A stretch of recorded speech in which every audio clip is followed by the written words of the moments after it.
8 सितंबर को जो एमटीएस में जो पूछा गया सभी प्रश्न है, सभी 25 प्रश्न को, जीके के जितने भी प्रश्न हैं सबका एनालिसिस लेके आया हूँ फ्रेंड्स। और हाँ फ्रेंड्स, जो भी फ्रेंड्स जितना सही हो जिस भी फ्रेंड्स का, वो ज़रूर कमेंट में बताएं कितना क्वेश्चन आपने सही किया, कितना क्वेश्चन आपका गलत हुआ। चलिए फ्रेंड्स चलते हैं आज के पहले प्रश्न की ओर। ये 8 सितंबर का फर्स्ट शिफ्ट का जितना भी क्वेश्चन है वो है फ्रेंड्स। चलिए चलते हैं फ्रेंड्स। भारत में ड्रीम महोत्सव किस राज्य में मनाया जाता है? ड्रीम महोत्सव पूछा गया था फ्रेंड्स आप लोगों से। ड्रीम महोत्सव किस राज्य में मनाया जाता है? ये ड्रीम महोत्सव फ्रेंड्स अरुणाचल प्रदेश में मनाया जाता है। तो ये जो इसने अरुणाचल प्रदेश मारा होगा उसका 100% सही हुआ होगा। फ्रेंड्स नेक्स्ट चलते हैं। अनसुटेबल बॉय पुस्तक के लेखक कौन है? लेखक कौन है इसका? देखिए फ्रेंड्स याद रखिएगा, अनसुटेबल बॉय पुस्तक के लेखक कौन है? तो अनसुटेबल अनसुटेबल बॉय जो पुस्तक के लेखक है वो हैं करण जौहर साहब हैं, करण जौहर है। और वहीं पे फ्रेंड्स पूछ देगा असुटेबल बॉय तो वो विक्रम सेठ हो जाएगा। और उसके साथ साथ असुटेबल गर्ल भी विक्रम सेठ का ही है। ये इसमें क्वेश्चन पूछा गया था एन अनसुटेबल बॉय, तो इसका जो भी मारे होंगे करण जौहर उसका बिल्कुल सही होगा आंसर फ्रेंड्स। नेक्स्ट चलते हैं। द जोया फैक्टर उपन्यास किसके द्वारा लिखा गया था? द जोया फैक्टर उपन्यास किसके द्वारा लिखा गया था? फ्रेंड ये अनुजा चौहान के द्वारा लिखा गया था। तो ध्यान से फ्रेंड्स, जो जोया फैक्टर उपन्यास था वो अनुजा चौहान के द्वारा लिखा गया था। पशुपतिनाथ मंदिर स्थित है फ्रेंड्स। पशुपतिनाथ भोले बाबा का ये मंदिर है, ये कहाँ स्थित है ये पूछा गया था फ्रेंड्स। ये नेपाल की राजधानी काठमांडू में स्थित है फ्रेंड्स। और ये बागमती नदी के किनारे पशुपतिनाथ मंदिर स्थित है, समझे फ्रेंड्स। नेक्स्ट चलिए चलते हैं फ्रेंड्स। और इस पशुपतिनाथ का बारे में कुछ जान जाइए। इसे सोमदेव राजवंश के द्वारा बनाया गया था और उसका जो बनाया था उसको पशु प्रेक्ष कहा जाता था। सोमदेव राजवंश के द्वारा बनाया गया था। और किसने बनाया था? पशु प्रक्षेप ने बनाया था। नेक्स्ट चलिए फ्रेंड, नेक्स्ट चलते हैं। पहला जनजातीय खेल महोत्सव किस वर्ष आयोजित किया गया? पहला जनजातीय खेल महोत्सव किस वर्ष आयोजित किया गया था ये पूछा गया था फ्रेंड्स। ये किया गया था 2023 में 9 जून से 12 जून के बीच में किया गया था। 2023 में ही किया गया था, पहला जनजातीय खेल महोत्सव किया गया था। इसमें बहुत सारे लिस्ट भी निकले हुए थे फ्रेंड्स। ये मध्य प्रदेश में हुआ, मध्य उड़ीसा में हुआ था, भुवनेश्वर में। कौन सा? कलंगार इंस्टीट्यूट ऑफ सोशल साइंस, इसी में इसका क्या हुआ था? आयोजन हुआ था पहला जनजाति का फ्रेंड्स। और इसमें बहुत सारा था। ओवरऑल इवेंट में सबसे विजेता वाला रहा वो झारखंड रहा, उपविजेता में फ्रेंड्स कर्नाटक रहा इसी जनजातीय खेल में। इसको भी याद रखना है फ्रेंड्स। फ्रेंड्स चलिए नेक्स्ट प्रश्न की ओर चलते हैं। जानकी प्रसाद किस घराने से थे? भाई साहब घराने से एक न एक क्वेश्चन पूछ ही रहा है। जानकी प्रसाद पूछा जाएगा तो किस घराने से थे फ्रेंड्स? जानकी प्रसाद बनारस घराने से थे। आपको बनारस घराने का कुछ इंपॉर्टेंट आपको याद रखना पड़ेगा। पंडित बड़े रामदास ये भी जानकी घराने से थे।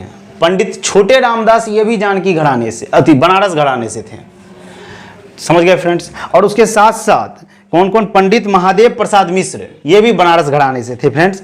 उसके बाद फ्रेंड्स और आपको बहुत सारे घराने याद रखने हैं, जैसे में बनारस घराने हैं, लखनऊ घराने हैं, किराना घराना है, मेवाती घराना है, ग्वालियर घराना है, पटियाला घराना है। इस सब को एक बार देख के जाइएगा फ्रेंड्स, इस सब से क्वेश्चन पूछा जा रहा है, ठीक ना। नेक्स्ट प्रश्न की ओर चलते हैं फ्रेंड्स।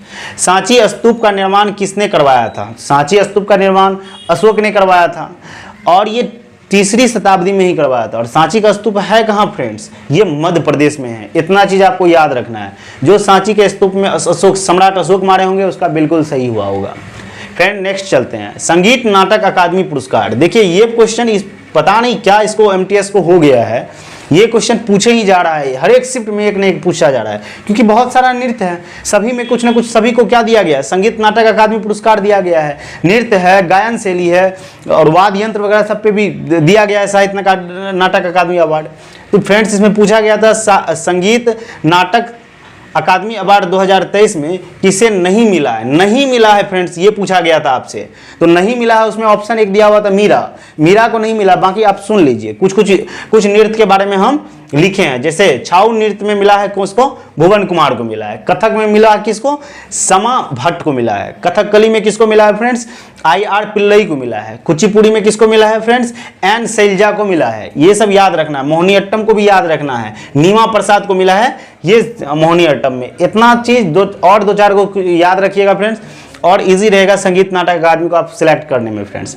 नेक्स्ट चलिए चलते हैं फ्रेंड, दांडी मार्च किस आंदोलन के दौरान हुआ था। आपको पता है ना दांडी मार्च कब हुआ था, तो दांडी मार्च जो हुआ था सविनय अवज्ञा आंदोलन के दौरान हुआ था। सविनय अवज्ञा आंदोलन के दौरान क्या हुआ था फ्रेंड्स, दांडी मार्च हुआ था। उसके साथ ही साथ फ्रेंड्स, और याद रखिएगा कब हुआ था दांडी मार्च, 12 मार्च, कहाँ गया, यहाँ 12 मार्च कब हुआ था फ्रेंड्स, 12 मार्च 1930 ईस्वी को दांडी मार्च हुआ था। 24 दिन का ये मार्च था। फिर 5 अप्रैल को क्या किया था, ये 5 अप्रैल 1930 ईस्वी को स्थगित कर दिया गया, मतलब दांडी मार्च को खत्म कर दिया गया। 12 मार्च से 5 अप्रैल तक ये चला था। 24 दिन का ये दांडी मार्च चला था। और इस आंदोलन के दौरान किस आंदोलन का शुरुआत हुआ था, सविनय अवज्ञा आंदोलन का शुरुआत हुआ था। ये जो मारे होंगे सविनय अवज्ञा आंदोलन, उसका बिल्कुल सही हुआ होगा। नेक्स्ट प्रश्न की ओर चलते हैं। दक्षिण और उत्तर अमेरिका के पूर्व में कौन सा महासागर है, पूछा गया था फ्रेंड। दक्षिण अमेरिका, उत्तर अमेरिका और दक्षिण अमेरिका के पूर्व में कौन सा महासागर है, तो पूर्व में कौन सा महासागर है, अटलांटिक महासागर है। वहीं पे पश्चिम में पूछ देता तो प्रशांत महासागर, वहीं पे उत्तर में पूछ देता तो अटलांटिक महासागर। ये सब याद रखना है फ्रेंड्स। उत्तर में कैरिबियन सागर याद रखिएगा, इसमें दक्षिण और उत्तर अमेरिका में। आगे प्रश्न, पुरुष कबड्डी के ग्राउंड की लंबाई, ये पूछ दिया गया था। पुरुष कबड्डी की ग्राउंड की लंबाई, कौन कौन कबड्डी खेलते हैं, कमेंट में मैसेज कीजिए। जो कबड्डी खेलते हैं उससे पूछना है कि पुरुष कबड्डी के ग्राउंड की लंबाई कितनी होती है। आज हम आपको बता देते हैं। पुरुष कबड्डी के ग्राउंड की लंबाई 13 मीटर होती है लंबाई, और चौड़ाई की बात करें तो 10 मीटर होती है। और महिला में अगर पूछा जाए, महिला कबड्डी के ग्राउंड की बात करें तो महिला में इससे घटा दीजिए, लंबाई 12 और चौड़ाई 8 मीटर का होता है। लंबाई 12 मीटर का, चौड़ाई 8 मीटर का महिला वाले में होता है। उसके बाद देखिए फ्रेंड, देखिए फिर से पूछ दिया फ्रेंड, दोबारा क्वेश्चन ये पूछा गया है। क्या चीज, गजलों के राजा किसे जाना जाता है, गजलों के राजा के नाम से किसे जाना जाता है, जगजीत सिंह को जाना जाता है गजलों के राजा के नाम से। फ्रेंड्स उस दिन हमने गलत बता दिया था। जगजीत सिंह जो था वो घर से निकलते ही कुछ देर चलते ही, ये उसका गाना नहीं था। पता नहीं, मेरे माइंड में नहीं आया हुआ था, लेकिन वो उदित नारायण का गाना था। और इसका गाना क्या था, जैसे इसके जगजीत सिंह एक बहुत ही गाना उसका फेवरेट था, मतलब बहुत ही ज़्यादा वायरल हुआ था। उसके बेटा का डेथ हो जाता है कार एक्सीडेंट में, तो वही वो गाना गाता था कि कोई चिट्ठी ना कोई संदेश, जाने वो कौन सा देश तुम चले गए। ये गाना था जगजीत सिंह का, गजल गाते थे। और बेचारा बहुत ही, मतलब वही बेटा के याद में ही ये गाना गाया हुआ था कि चिट्ठी ना कोई संदेश का, जाने वो कौन सा देश चले गए फ्रेंड्स। इसीलिए फ्रेंड्स ये गजल सम्राट के नाम से जगजीत सिंह को जाना जाता है। नेक्स्ट देखिए, नेक्स्ट क्या लिखा हो फ्रेंड्स। नेक्स्ट प्रश्न, ब्रह्म समाज की स्थापना किसने किया था, राजा राम मोहन राय ने किया था। ब्रह्म समाज की स्थापना किसने किया था फ्रेंड्स, राजा राम मोहन राय ने किया था। और इसी के साथ साथ कब किया गया था ये भी याद रखना है, तो 1829 में किया था ये, 1828 में याद रखिएगा नॉर्मल। और इसी के साथ साथ उससे पहले ही किया था आत्मीय सभा का, तो आत्मीय सभा का 1815 में, ये भी याद रखिएगा फ्रेंड्स। ये राजा राम मोहन राय के द्वारा ही किया गया था। फिर प्रश्न पूछ दिया है नेक्स्ट, निम्नलिखित में से कौन सा भारत का पश्चिमी तट का बंदरगाह था। अब आपके ऑप्शन के अनुसार दिया होगा कि कौन सा पश्चिमी तट का बंदरगाह है या नहीं है, तो मेरे पास फ्रेंड्स यही आया क्वेश्चन कि पश्चिमी तट का बंदरगाह है। तो आपको बता दे, पश्चिमी तट में 6 गो बंदरगाह है, ठीक ना। पश्चिमी तट में 6 गो बंदरगाह, ऊपर से चलिए गुजरात में चलिए, कांडला बंदरगाह है। उसके बाद आइए मुंबई में, मुंबई बंदरगाह, फिर उसके नीचे जवाहरलाल नेहरू बंदरगाह, फिर उससे मरमागुआ बंदरगाह, फिर न्यू मंगलुरु बंदरगाह, फिर उसके बाद लास्ट में कोच्चि केरल में जो है। ये 6 गो बंदरगाह कहाँ है, पश्चिमी तट पे है। और पूर्वी तट पे भी फ्रेंड्स 6 गो बंदरगाह है पूर्वी तट पे। यहाँ देखिए फिगर में, यहाँ से पूछा जाएगा तो ये पश्चिमी तट का ये बंदरगाह हो जाएगा फ्रेंड्स, ये पश्चिमी तट का बंदरगाह हो गया, ये पूर्वी तट का बंदरगाह। पूर्वी तट में नीचे से चलिए, ये हो गया चेन्नई, चेन्नई नॉर्मल, यहाँ पे चलिए तुतीकोरी हो गया, ये विशाखापट्टनम, प्रायद्वीप, पारादीप, उसके बाद कोलकाता, फिर उसके बाद एक हो गया एन्नोर। ये पूर्वी तट का है, लेकिन पश्चिमी तट का आपसे पूछा गया था, इसमें से पश्चिमी तट का कौन सा बंदरगाह है, तो ये कांडला, मुंबई, जवाहरलाल नेहरू, फिर उसके बाद जवाहरलाल नेहरू, मर्मागुआ, न्यू मुगिनी, फिर उसके बाद कोच्चि, ये सब पश्चिमी तट के बंदरगाह हो गए। 6 गो पश्चिमी तट में बंदरगाह था फ्रेंड्स। नेक्स्ट प्रश्न की ओर चलते हैं। मानसून की वापसी किस महीने में होती है, जिसको हम लोग कहते हैं ना लौटती हुई मानसून, वो किस महीने में होती है, तो याद रखिएगा फ्रेंड्स, वो अक्टूबर और नवंबर महीने में होता है। लौटती हुई मानसून अक्टूबर और नवंबर महीने में होता है। नेक्स्ट चलते हैं फ्रेंड। कोशिका भित्ति की यांत्रिक शक्ति पूछा गया था, कोशिका भित्ति की यांत्रिक शक्ति किसके जमाव के कारण होता है, तो याद रखिए कोशिका भित्ति में क्या होता है, सेलुलोज का जमाव हो जाता है, वही उसका क्या है, यांत्रिक शक्ति का काम करता है। जो भी फ्रेंड सेलुलोज मारे होंगे उसका 100% सही होगा फ्रेंड्स। नेक्स्ट चलते हैं, इसमें से कौन सा नृत्य, एक पूछा नृत्य पे पूछा गया था, ये क्वेश्चन श्योर तो नहीं है, बस इसमें स्टार पॉइंट लगा देना है फ्रेंड्स। अब आप लोग बताइएगा क्या ये क्वेश्चन सही है, क्या आपसे लास्य नृत्य के बारे में पूछा गया था, ये कर्नाटक का लास्य नृत्य है। अब देखिए इसमें क्या क्वेश्चन पूछा, हम क्वेश्चन बनाना पड़ा फ्रेंड, इसमें क्वेश्चन ये था, इसमें से कौन सा नृत्य जो भाव और ताल आदि के सहित हो, कोमल अंगों के द्वारा हो और जिसके द्वारा श्रृंगार आदि कोमल रसों का उद्दीपन हो, यह नृत्य क्या कहलाता है, ये आपका प्रश्न था। तो फ्रेंड्स इसका आंसर अगर होगा तो लास्य नृत्य होगा, और आप लोग बताइएगा क्या यही पूछा गया था। चलिए फ्रेंड्स नेक्स्ट प्रश्न की ओर चलते हैं। बॉल ऑफ स्प्रिंग, ये जो बॉल ऑफ स्प्रिंग बॉन्ड है ये किस सिद्धांत पे प्रतिपादित करता है, ये पूछा गया था। बॉल ऑफ स्प्रिंग किस सिद्धांत पे को प्रतिपादित करता है, किस सिद्धांत का प्रतिपादन करता है, याद रख, ये था फ्रेंड्स, इसका आंसर होगा हुक्स लॉ। ये हुक्स लॉ में ही बॉल ऑफ स्प्रिंग बॉन्ड के सिद्धांत को प्रतिपादन करता है। तो आपको पता होना चाहिए हुक्स लॉ होता क्या है। हुक्स लॉ ये होता है फ्रेंड्स, किसी वस्तु के लंबाई में परिवर्तन, जब किसी वस्तु के लंबाई, स्प्रिंग देखते हैं ना, उसके लंबाई में जो परिवर्तन होता है, जो बड़ा स्प्रिंग होता है उस पर दबाव पड़ता है तो उसको क्या होता है, घट जाता है। तो किसी वस्तु के लंबाई में जो परिवर्तन होता है उस पर जो आरोपित बल, जो उस पर बल लगाया जा रहा है, उसके क्या होते हैं, समानुपाती होते हैं। जितना बल लगेगा उतना की क्या होगा, वो नीचे की ओर दबेगा या ऊपर की ओर चढ़ेगा, तो उसके समानुपाती होते हैं, एकदम समानुपाती होते हैं। तो ये था हुक्स लॉ था फ्रेंड्स। नेक्स्ट चलिए चलते हैं फ्रेंड्स। अजय सिंह हाल ही में किसके अध्यक्ष बने, फ्रेंड्स आपको बता दी अजय सिंह नाम से, अजय सिंह के नाम से यहाँ पूछा गया था, पहले अजय सिंह था, तो ये अजय सिंह जो था फ्रेंड्स एसोचैम के बने हैं अध्यक्ष। जो भी एसोचैम मारेंगे वो उसका बिल्कुल सही होगा। भारत में सरकार के कितने स्तर है, फ्रेंड्स आपको बता दूं भारत में जो सरकार के स्तर है 3 गो स्तर है, एक यूनियन, एक स्टेट और एक पंचायत और नगर पालिका, ये 3 स्टेट है फ्रेंड, 3 स्तर है।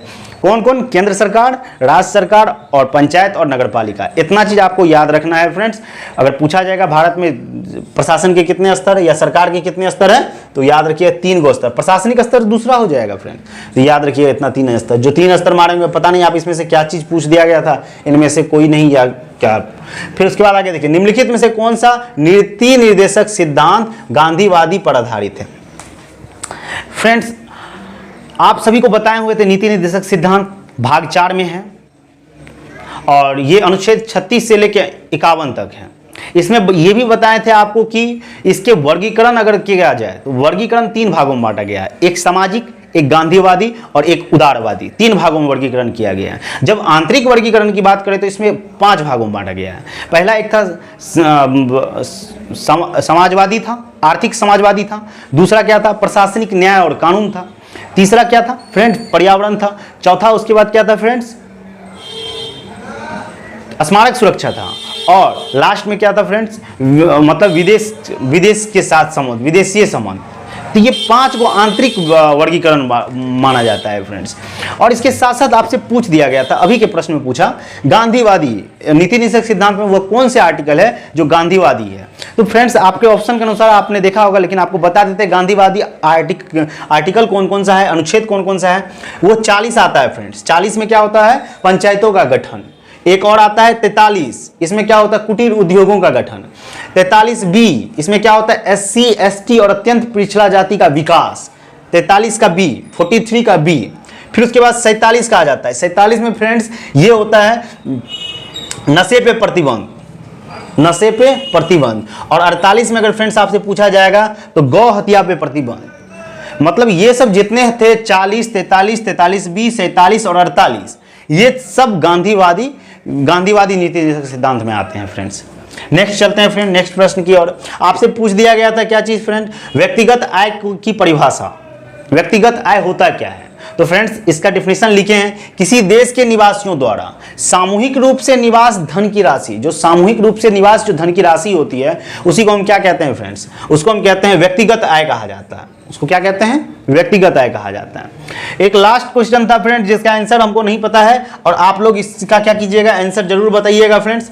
तो क्वेश्चन का है क्या चीज, किस डांस का संस्कृत मीनिंग आगे की ओर ले जाना होता है? किस डांस का संस्कृत मीनिंग जो होता है, संस्कृत मीनिंग का, किस डांस के संस्कृत मीनिंग का आगे की ओर ले जाना होता है? इसका आंसर आप लोग कमेंट बॉक्स में जरूर कीजिएगा, और हम ये आपके कमेंट का इंतजार जरूर करेंगे फ्रेंड्स। और चलिए, ये फर्स्ट शिफ्ट में इतना ही प्रश्न पूछा गया था, और फ्रेंड्स 100% ओरिजिनल क्वेश्चन आ रहा है फ्रेंड्स। जितने भी स्टूडेंट से मिल रहे हैं सभी बोल रहा है कि 100% सही है आपका सर क्वेश्चन, जितना भी प्रश्न आ रहे हैं यही सब प्रश्न पूछे जा रहे हैं। तो इसीलिए फ्रेंड्स इस चैनल को क्या करना है, फ्रेंडों के साथ शेयर कर देना है, और अभी आप लोगों की सपोर्ट की बहुत ज़्यादा ज़रूरत है हमें। Welcome to our QK family. आज आप सभी के बीच में 8 सितंबर को सेकेंड शिफ्ट में जो भी MTS में पूछे गए प्रश्न है GS के, वो सभी आपके साथ एनालिसिस करेंगे फ्रेंड्स। चलिए चलते हैं आज के पहले प्रश्न। और उससे पहले फ्रेंड्स, जो भी फ्रेंड्स इस चैनल पर नए हो इस चैनल को लाइक कर दें, अपने फ्रेंडों के साथ शेयर कर दें, और सब्सक्राइब भी कर ले। चलिए फ्रेंड्स चलते हैं पहले प्रश्न की ओर। आपसे पहला पूछा गया था क्या चीज, रुक्मणी देवी अरुंडेल का संबंध किस शास्त्रीय नृत्य से है? फ्रेंड्स आपसे पूछा गया था रुक्मिणी देवी अरुंडेल का संबंध किस शास्त्रीय नृत्य से था? तो आपका आंसर होगा फ्रेंड्स भरतनाट्यम। जो भी फ्रेंड्स भरतनाट्यम मारे होंगे उसका बिल्कुल सही होगा। फ्रेंड्स आपको मैं बता दूं, इसे 1956 ईस्वी में रुक्मणी देवी अरुंडेल को 1956 ईस्वी में पद्म भूषण से सम्मानित किया गया, और 1957 ईस्वी में संगीत नाटक अवार्ड से सम्मानित किया गया अरुण देवी अरुंडेल को। फ्रेंड्स आपको कुछ भारतनाट्यम के बारे में बता दें। भारतनाट्यम 2000 वर्ष पुराना ये क्या है, नृत्य है फ्रेंड्स, और ये तमिलनाडु राज्य का नृत्य है, तमिलनाडु राज्य का प्रमुख नृत्य है फ्रेंड्स। नेक्स्ट चलते हैं नेक्स्ट प्रश्न की ओर फ्रेंड्स चलते हैं। रविन्द्रनाथ टैगोर ने किस कथक नर्तकी को, और कुछ याद रखिएगा फ्रेंड्स, भरतनाट्यम में क्यों यामिनी कृष्णमूर्ति सब ये सब क्या है, भरतनाट्यम से संबंधित है। तो इस सबको याद रखना है कि उससे रिलेटेड भरतनाट्यम से कौन कौन नर्तकना वगैरह सब आती है, सबको याद रखना है। और ये क्वेश्चन बहुत ही ज़्यादा पूछा जा रहा है क्योंकि किस नृत्य से कौन सा आ रहा है नृत्यकना, तो ये सब ज़्यादा क्वेश्चन पूछा जा रहा है फ्रेंड्स। सेकेंड प्रश्न है फ्रेंड्स, रविन्द्रनाथ टैगोर ने किस कथक नर्तकी, कोई कथक डांस करने वाली नर्तकी है, को नृत्य सामश्री की उपाधि दिए थे? रविन्द्रनाथ टैगोर के द्वारा किस कथक नर्तकी को नृत्य सामश्री की उपाधि दिया गया था? उसका नाम है फ्रेंड्स सितारा देवी। ये सितारा देवी को नृत्य सामग्री की उपाधि दी थी। ये कथक नर्तकना थी और इसे नृत्य सामग्री की उपाधि रविन्द्रनाथ टैगोर के द्वारा दिया गया था, इसीलिए पूछा जा रहा है फ्रेंड्स, याद रखिए। और कथक नृत्य किससे रिलेटेड है? उत्तर प्रदेश से रिलेटेड है, ये भी याद रखना है। स्क्वैश वर्ल्ड कप 2023 का चौथा संस्करण कहाँ हुआ फ्रेंड्स? स्क्वैश वर्ल्ड कप 2023 का चौथा संस्करण चेन्नई हुआ। जो भी फ्रेंड चेन्नई मार के आएंगे उसका बिल्कुल सही हुआ होगा। और आपको बता दें, स्क्वैश वर्ल्ड कप 2023 के विजेता टीम मिस्र रहे हैं और उप विजेता में कौन रहे हैं फ्रेंड्स? मलेशिया रहे हैं। उप विजेता में इसमें कौन रहे हैं फ्रेंड? मलेशिया रहे हैं। और सबसे पहला पूछा जाएगा स्क्वैश वर्ल्ड कप 2023 कहाँ, वो कब हुआ? 1996 में हुआ था फ्रेंड्स, ये मलेशिया में हुआ था।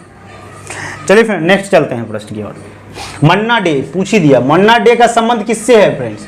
ये पार्श्व गायक का है। जो हिंदी फिल्म जगत में जो हिंदी गायक और बंगाली जो फिल्म में सुप्रसिद्ध गायक जो होते हैं उसी को हम कहते हैं पार्श्व गायक।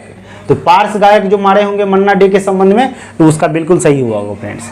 और आप लोग को कमेंट करना है कि कितना किसका सही हुआ, कितना किसका गलत हुआ। और आप कोई भी क्वेश्चन पर कमेंट बॉक्स में भेज सकते हैं, आपको इंस्टेंट आपको उसका जवाब जरूर मिलेगा मेरी टीमों के द्वारा। नेक्स्ट चलिए चलते हैं फ्रेंड्स। विश्व की सबसे ऊंची नौगम्य झील पूछा गया है फ्रेंड्स। विश्व की सबसे ऊंची नौगम्य झील कौन सी है? टिटिकाका झील है। कौन सा झील है फ्रेंड? टिटिकाका झील। जो भी टिटिकाका झील में मारे होंगे उसका बिल्कुल सही हुआ होगा फ्रेंड्स। और ये टिटिकाका झील कहाँ स्थित है? पेरू और बोलिविया के सीमा पे स्थित है। और कितना मीटर ऊंचा है? 3812 मीटर ऊंचा है, किलोमीटर ऊंचा है, मतलब 3812 मीटर क्या है? ऊंचा है। पेरू और बोलिविया के सीमा पे टिटिकाका झील स्थित है फ्रेंड्स। नेक्स्ट प्रश्न की ओर चलते हैं फ्रेंड्स। कर्नाटक संगीत के लिए भारत रत्न किसे मिला? मतलब कर्नाटका संगीत के लिए भारत रत्न किसे दिया गया? तो MS सुब्बलक्ष्मी को कर्नाटका संगीत के लिए भारत रत्न दिया गया। जो भी MS सुब्बलक्ष्मी मारे होंगे उसका सही होगा। और इसके साथ साथ MS सुब्बलक्ष्मी को 1998 में ये दिया गया था। फिर 1974 ईस्वी में रेमसे मैगसेसे पुरस्कार से भी सम्मानित किया गया था इसे फ्रेंड्स। नेक्स्ट प्रश्न की ओर चलते हैं। अगस्त 2022 में किस झारखंड के पूर्व राज्यपाल का लखनऊ में निधन हो गया? झारखंड के पूर्व राज्यपाल थे वो, उसका लखनऊ में क्या हुआ? इलाज के दौरान मृत्यु हो गई नॉर्मल। उसका क्या नाम था? सैयद सिबते रजी। जो झारखंड के थे सैयद सिबते रजी, उसका लखनऊ में क्या हो गया था? निधन हो गया था। नेक्स्ट प्रश्न की ओर चलते हैं। भारतीय राष्ट्रीय कांग्रेस की पहली महिला अध्यक्ष कौन थी? अब वहां पे ऑप्शन के अनुसार आपको देखना पड़ा होगा फ्रेंड्स।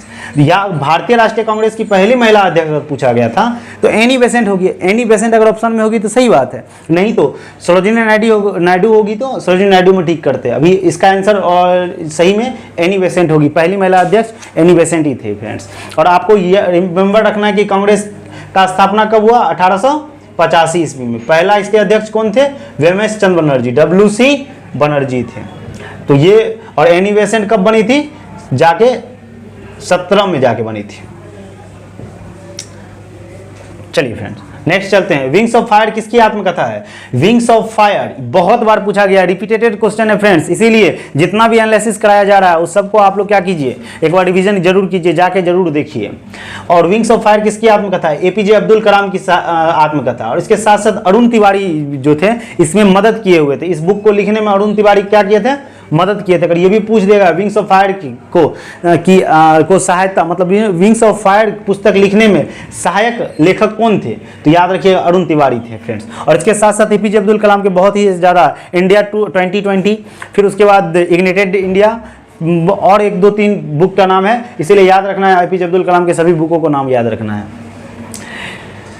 एका अगेंस्ट ओड किसकी आत्मकथा है फ्रेंड्स? इसको याद रखिएगा। एका अगेंस्ट ओड किसकी आत्मकथा है? सानिया मिर्जा। भाई साहब क्या बताएं, आत्मकथा से एक ना एक क्वेश्चन पूछा ही जा रहा है, इसीलिए जितने भी आत्मकथा हैं सबको आप लोग जाके क्या कीजिएगा, प्लेइंग विथ माय वे, ये सब जितना भी आत्मकथा है सबको जाके क्या कीजिएगा, एक बार रीड कर लीजिएगा, अच्छे से उसको रिमेंबर कर लीजिएगा, क्योंकि ये क्वेश्चन आपसे पूछा जा रहा है कि एका एज ओड किसकी आत्मकथा है? ये सानिया मिर्जा की आत्मकथा है, वही सानिया मिर्जा।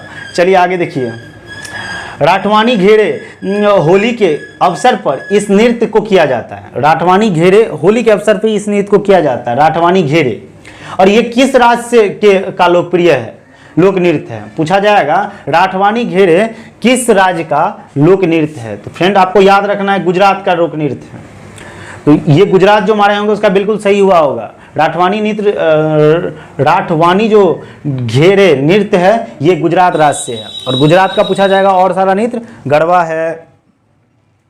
गुजरात का कौन कौन सा नृत्य है फ्रेंड्स? गरबा, डांडिया, भवई, तपनी, ये सब गुजरात का नृत्य है फ्रेंड्स। नेक्स्ट चलते हैं, नेक्स्ट प्रश्न की ओर चलते हैं। अनुच्छेद 21A के तहत शिक्षा का मौलिक अधिकार कितने वर्ष के बच्चों के लिए है?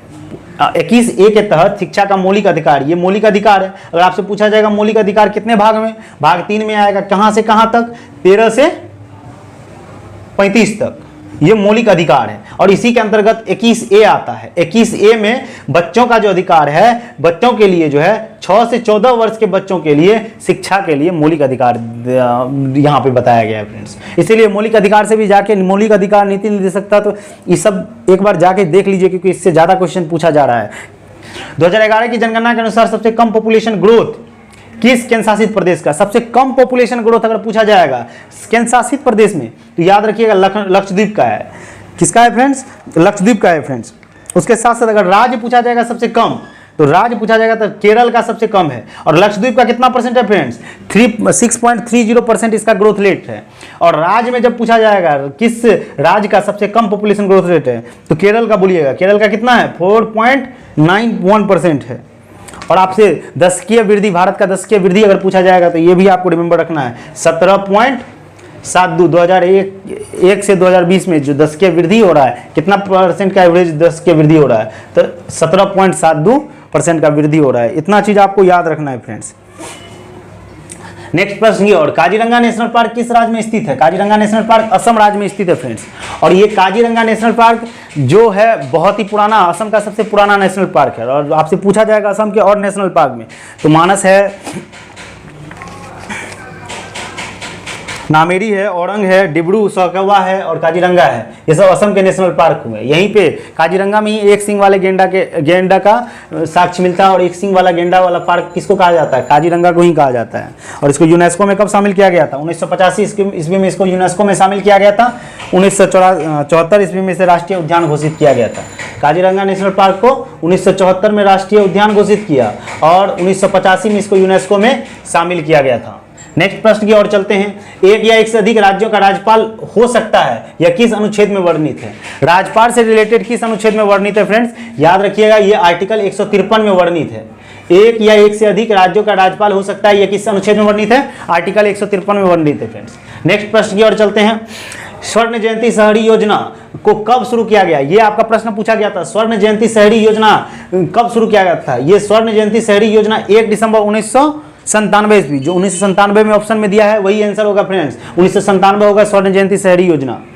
नेक्स्ट प्रश्न की बात करते हैं। 2021-22 में FIH हॉकी राइजिंग स्टार, याद रखिएगा, FIH Hawking rising star the year का खिताब किसने जीता है? मुमताज खान ने जीता है। FIH hockey rising star the year का खिताब किसने जीता है? मुमताज खान ने जीता है। नेक्स्ट प्रश्न की ओर बात करते हैं फ्रेंड्स। भारत में आर्म्स एक्ट कब लागू किया गया? भारत में आर्म्स एक्ट लॉर्ड लिटन के द्वारा 1878 ईस्वी में लागू किया गया था। इसके साथ साथ वर्ना प्रेस एक्ट भी पूछ सकता है फ्रेंड्स। आप इसको क्या कीजिएगा, वर्ना प्रेस एक्ट को भी याद रखिएगा, वो भी 1878 ईस्वी में ही लागू किया गया था। तो लॉर्ड लिटन के द्वारा ही लागू किया गया था। नेक्स्ट प्रश्न की बात करते हैं। अजमेर शरीफ किस प्रसिद्ध सूफी संत का दरगाह है? तो मोइनुद्दीन चिश्ती का दरगाह है। जो भी फ्रेंड मोइनुद्दीन चिश्ती मारे होंगे, ये अजमेर शरीफ किस सूफी संत का दरगाह है फ्रेंड्स? मोइनुद्दीन चिश्ती का दरगाह है। उसके बाद नेक्स्ट प्रश्न फ्रेंड, अमनप्रीत सिंह ISSF 2023 कितने मीटर के लिए गोल्ड मेडल जीते? अमनप्रीत सिंह के बारे में पूछा गया था। ये कितने मीटर राइफल में गोल्ड मेडल जीती है फ्रेंड्स? ये 25 मीटर राइफल में क्या जीती है? गोल्ड मेडल जीती है फ्रेंड्स। नेक्स्ट प्रश्न, और ये मेरा लास्ट प्रश्न है फ्रेंड्स। इतना ही क्वेश्चन आया हुआ था। देखिए क्या लिखा हुआ। आमतौर पर 1 वर्ष के भीतर घरों, फार्मों और सरकार द्वारा किए गए सभी खर्चों को जोड़कर राष्ट्रीय आय की गणना किसके द्वारा किया जाता है?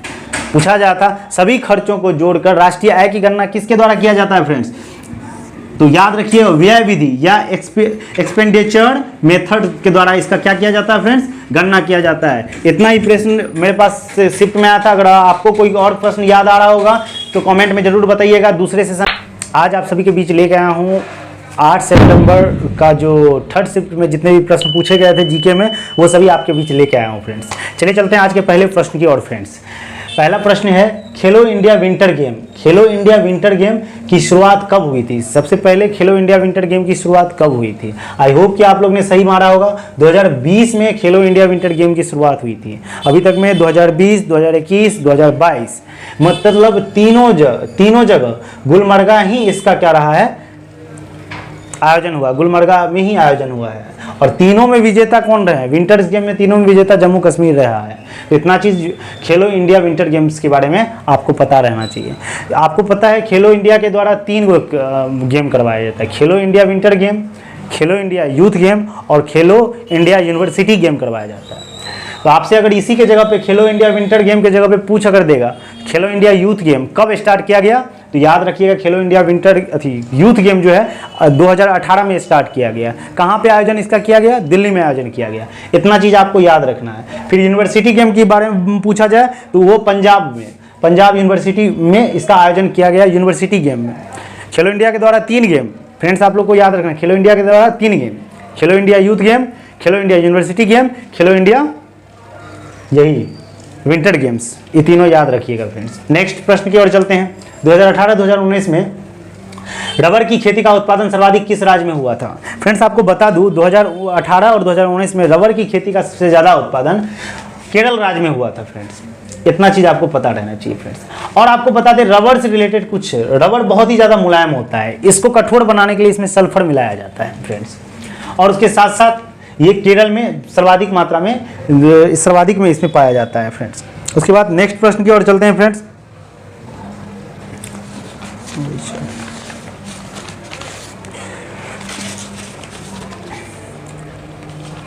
और एक चीज़ और याद रखिएगा, रबर में जो दूध निकलता है उसको लेटेक्स कहा जाता है फ्रेंड्स, समझ गए ना।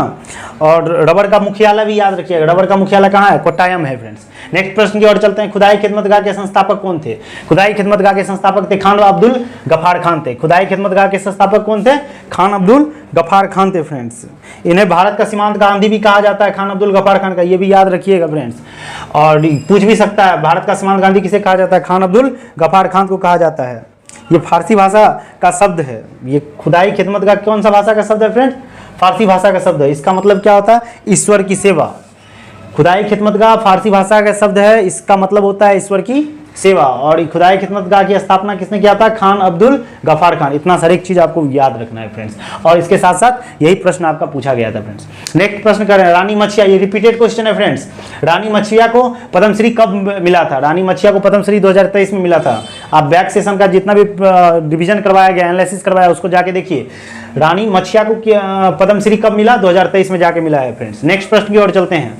ज्योति याया जी, ये नाम है, ज्योति याया जी किस खेल के में रिकॉर्ड बना के गोल्ड मेडल जीती है? ज्योति याया जी किस खेल में गोल्ड मेडल जीती है? तो याद रखिए महिला के 100 मीटर बाधा दौड़ में ये क्या जीती है? गोल्ड मेडल जीती है। नाम क्या है? ज्योति याया जी। तो याद रखिए ज्योति याया जी किससे है? दौड़ से संबंधित है फ्रेंड्स। नेक्स्ट प्रश्न की ओर चलते हैं।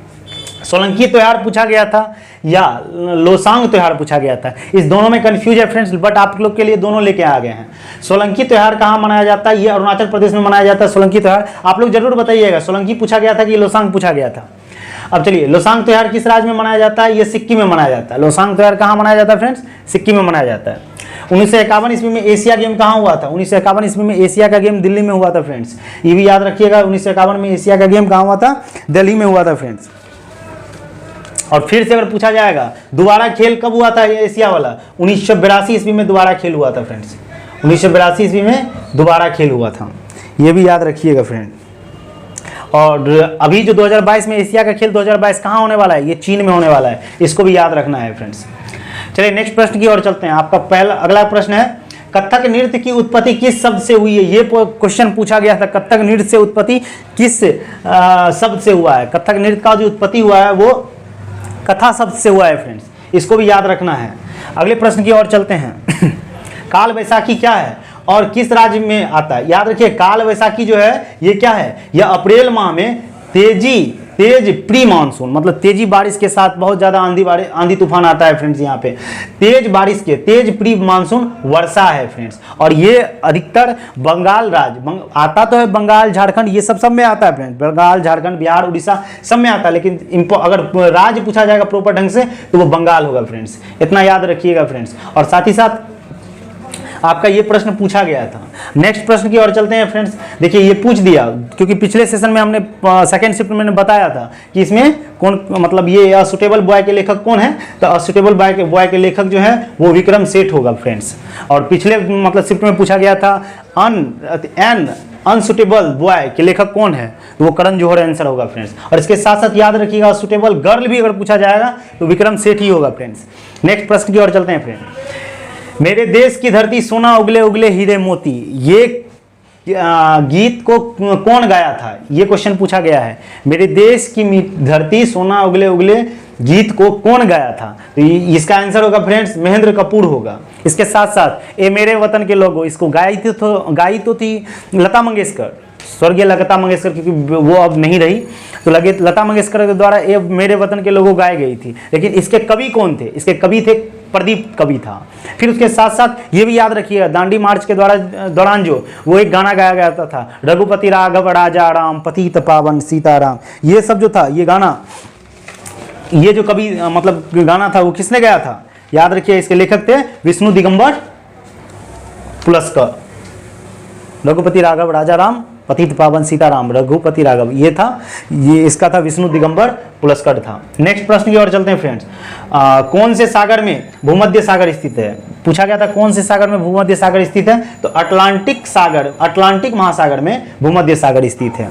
नेक्स्ट प्रश्न की ओर चलते हैं फ्रेंड। एचडीआई रैंकिंग में भारत से नीचे कौन है? अब पूछा गया था भारत से नीचे कौन है, तो कुछ रेटिंग आपको रैंकिंग याद रखना है एचडीआई का। देखिए श्रीलंका का रैंकिंग था 73 में, और चीन का रैंकिंग है 79।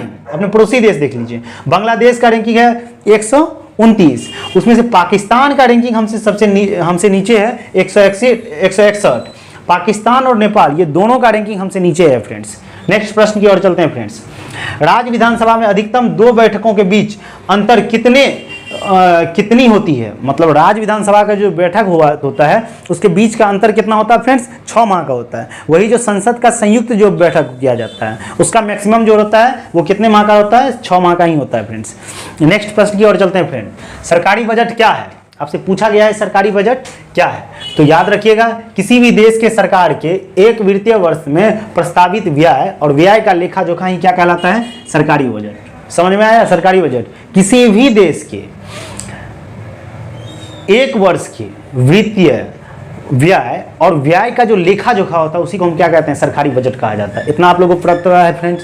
नेक्स्ट चलिए, नेक्स्ट आपका प्रश्न पूछा गया था वर्नाकुलर एक्ट कब लागू किया गया था? पिछले शिफ्ट में हमने बताया था आर्म्स एक्ट, वर्नाकुलर एक्ट सब लॉर्ड विल्टन के समय में ही लागू हुआ था, और आर्म्स और वर्नाकुलर एक्ट 1878 ईस्वी में लागू किया गया था। ये सबको याद रखना है फ्रेंड्स, और ये क्वेश्चन आया हुआ था, ये दोनों क्वेश्चन आया हुआ था।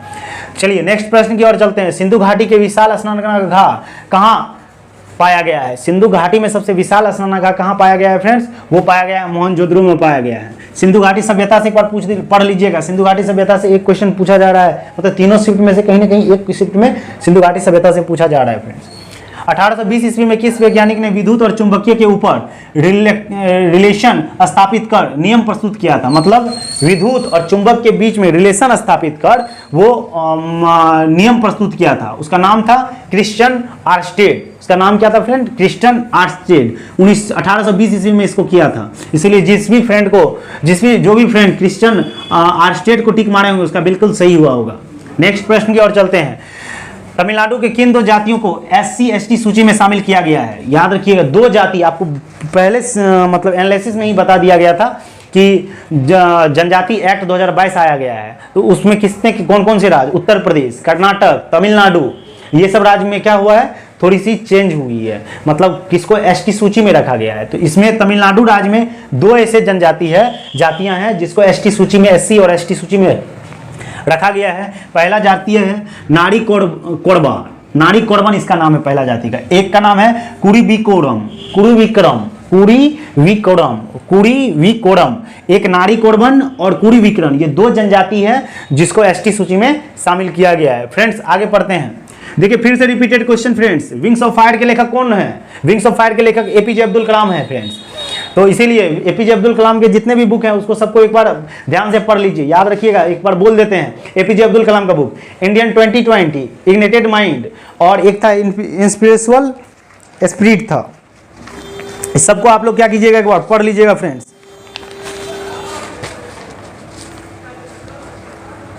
इंडेमिटेबल स्पिरिट था, इसको भी याद रखिएगा फ्रेंड्स। नेक्स्ट प्रश्न की ओर चलते हैं। और ये फ्रेंड्स श्योर है, ये क्वेश्चन श्योर नहीं है फ्रेंड्स। आप एक बार देख लीजिएगा क्या यही पूछा गया है आप लोग क्वेश्चन, और भी अगर कोई क्वेश्चन पूछा होगा तो कमेंट में जरूर बताइए कौन कौन सा क्वेश्चन पूछा है फ्रेंड्स। देखिए हम अपने मन से इसको लिखे हैं, जब ये पूछा गया होगा तो इस टाइप से पूछा होगा। किस नृत्य में महिला नृत्य करती है और पुरुष ड्रम बजाता है? महिला नृत्य करती है और पुरुष ड्रम बजाता है, एक ही है, मतलब धमाल है। मतलब धमाल एक नृत्य है जिसमें महिलाएं नृत्य करती है और पुरुष ड्रम बजाता है, और ये हरियाणा का नृत्य है फ्रेंड्स। और हरियाणा का नृत्य भी आपको याद रखना है, भाखड़ा, गिद्धा, ये सब हरियाणा का नृत्य है, पंजाब का भी नृत्य है। तो थर्ड शिफ्ट में मेरे पास जितना क्वेश्चन आया इतना ही प्रश्न आया था फ्रेंड्स। आप लोग को आई होप कि आप लोग का सही बहुत सारा क्वेश्चन सही हुआ होगा, और आप लोग कमेंट करके जरूर बताएं कि कितना क्वेश्चन आपका सही हुआ, कितना क्वेश्चन गलत हुआ फ्रेंड्स। मिलते हैं नेक्स्ट वीडियो में नेक्स्ट शिफ्ट के साथ। अब चलते हैं, bye bye, good night and take care friends.